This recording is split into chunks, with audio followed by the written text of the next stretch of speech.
Diarrhea ka na lang out of nowhere, no?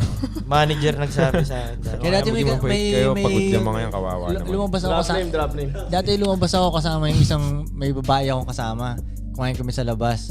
Tapos medyo rude siya dun sa sa mga waiter. Ay, na-turn off na talaga ako ng matindi sa kanya. Minsan yun ang tinitingnan ko rin sa babae tol eh.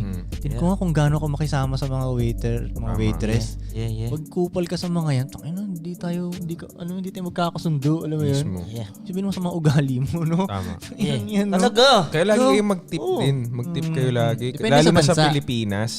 Kasi ang liit ng sweldo eh. Oo nga, Ang liit ng sweldo eh para mabuhay ka. So mag-ugaliin kung kaya mo, in the position ka na mag-tip. Mag-tip ka talaga. Mag-tip ka talaga. Kasi parang, bawa yung mga minimum na sweldo sa ibang industry. Isipin mo na lang, si Melo, sa clothing siya, di ba? Oo. Ikumpara mo yung trabaho niya, kunyari lang kasweldo niya yung nasa Mang Inasal.